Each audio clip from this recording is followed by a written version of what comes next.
Number 3, Duke powers past number 2, Virginia, 18-12.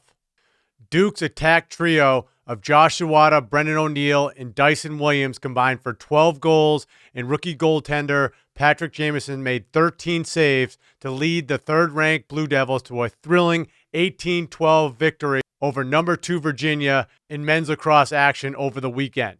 Man up. Dyson behind the cage. That's Zawada up top. Inside. Dyson Williams scored. This is a thing of beauty. You're going to see a double cut by Duke down to both pipes. And then the ball kicks up top. And Zawada throws the skip. That's just as good as it gets. There was a sold-out crowd down in Duke, and the game was played Sunday afternoon. Virginia went into this matchup against Duke on a 7-game win streak. The interesting thing is UVA actually won the face-off battle. They had 2 guys switching through, taking face-offs throughout the game. They combined for 59%, and they actually won the ground ball matchup. They had 47 compared to Duke's 34. However, the thing that killed UVA was goalie play. They had 5 saves in net the entire game. Virginia started Matt Nunez in the goal, but then they made a switch after the first quarter and went to Kyle Morris, who played the remaining 3 quarters of the game. Josh Zawada had a season-high 5 goals, his 5th hat trick of the season and 24th of his career. That's just amazing. That leaves Cole Kastner, the righty, against Zawada. A little hung-up situation. Zawada takes what's there and a gorgeous question mark. Running upfield, he's able to free up his hands as he turns to the outside. That's not bad defense. That's exceptional offense. Brennan O'Neill had his 8th hat trick of the season. And O'Neill has scored 5+ points in 9 games this year and has done that over 30 times in his career at Duke. O'Neill has 30 points in 5 career games against Virginia. Fresh 60 seconds on the shot clock, so Duke in no hurry here, knowing they've got the penalty that's going to go their way as soon as we get a stoppage. O'Neill scores. That's too unfair right there from that spot. Max Sloat with an exceptional pass to Brennan O'Neill, and I love how O'Neill has the awareness of a KG vet and a goal scorer. When he catches it, he doesn't shoot right away. He pump fakes and he extends his movement upfield to can this. So that may be it. To Q's point, he did not look good on his last draw as he hurt his ankle earlier. There's another shot from O'Neill. What a scene. They're poking the bear, Q. I love the emotion that he shows after this goal. And so did the fans. That is a guy on a mission. Turboing through multiple defenders as if to say, I'm still king here. Dyson Williams had his 10th hat trick of the season, and he is 5th right now in the Duke all-time goal scoring list with 194. That puts him 6 away from the 200 goal mark. Hey, quick interruption. If you want a free 3-part training series on all the mechanics of shooting, simply click the link right below in the description of this video. I got my good friend Scott Urich to walk you through his shooting system. Scott was an All-American at Georgetown University. He played on Team USA. He is currently the head coach at Georgetown Prep in Bethesda, Maryland. Prep is always a top high school team in the country, and they have a ton of current alumni playing college lacrosse. Scott really knows the art of shooting, so go ahead and check it out.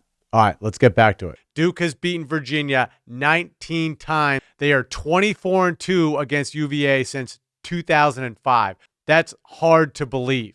This is how it all went down. The opening quarter featured 10 goals overall, with Duke leading 7-3 after the first quarter. All right, let's take a look at a couple plays here that were big-time plays in the first quarter. So look at this clear here. We see staying in bounds, clearing it with his feet, going through multiple UVA defenders, and this leads to a big-time goal by O'Neill right there. That's what we like to call juice plays in the clearing game that give offensive momentum. All right, up next, we talk about this all the time with the pick game behind, and here we kind of see not really even a pick, but more of just of a slip that allows Zawada a step. And once he gets that step, he's able to finish, put Duke up 8-4. Here's another look at it. Good angle here with that slip. It's not even a pick, really, but it gives confusion to the UVA defender so much that it allows this UVA defender to get hung up on the net and gives Josh a step. All right, so this is a big-time play in the second quarter. UVA's got some momentum. They score 2 goals in a row to cut the lead to 9-7, and there's a face-off. UVA wins the face-off.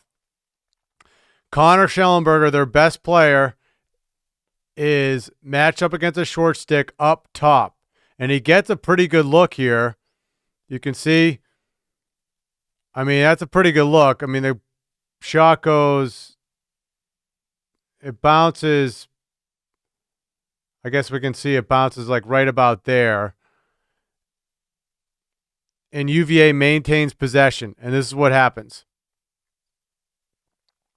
Millen, the freshman from McDonough, gets a decent look here.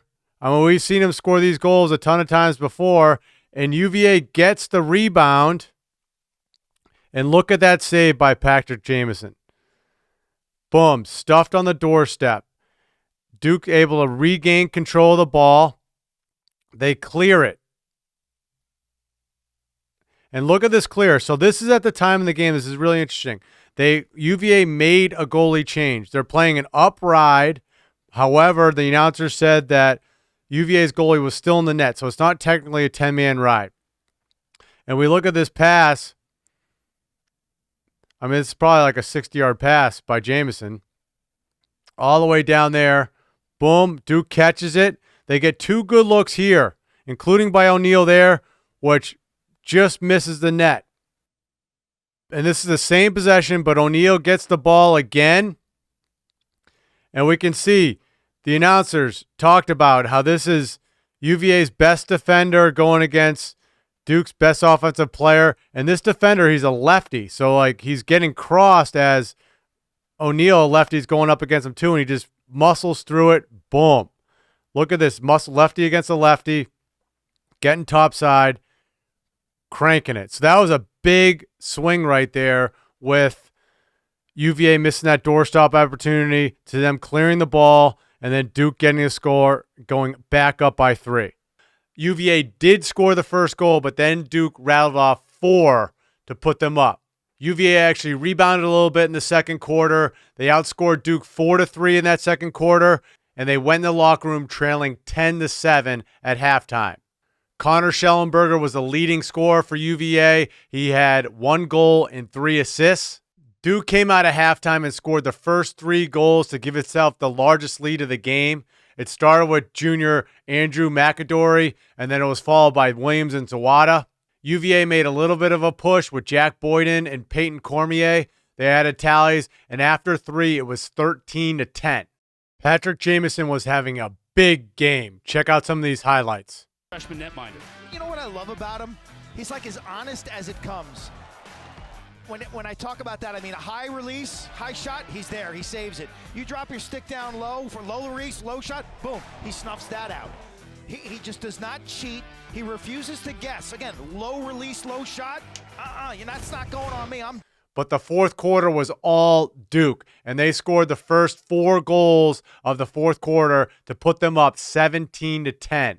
4 different players scored on that run, which included goals 6 seconds apart and 3 in just 35 seconds. The bench was going crazy. The crowd was going crazy. This is how the fourth quarter started.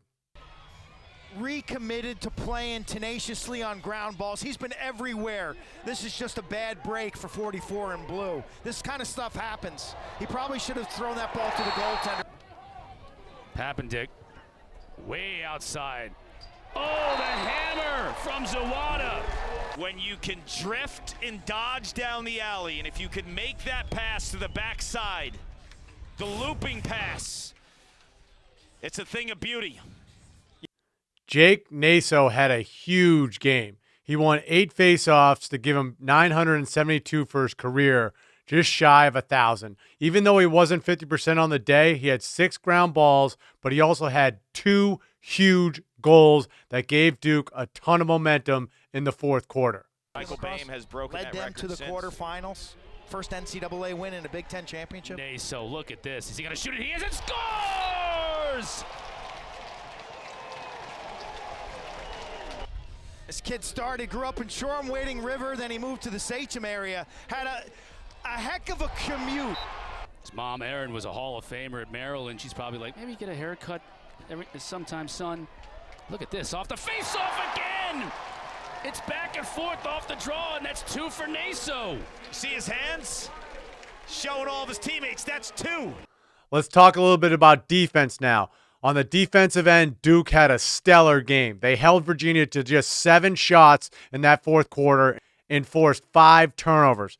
The Cavaliers had 15 turnovers the entire day, including 10 in the second half. The stud Duke defenseman Kenny Brower was outstanding with 4 caused turnovers and a ground ball and was matched up against Schellenberger all day long. The 12 goals scored by UVA were the fewest this season for the Cavaliers. They went into this game averaging over 15 goals per game. When I was reading the press releases, you saw that Virginia shot just 26%, making it the 11th Duke opponent to shoot under 30% for a game this season. And UVA doesn't give up 18 goals very often. The last time they did that was in 2022 when they played Maryland in the quarterfinals.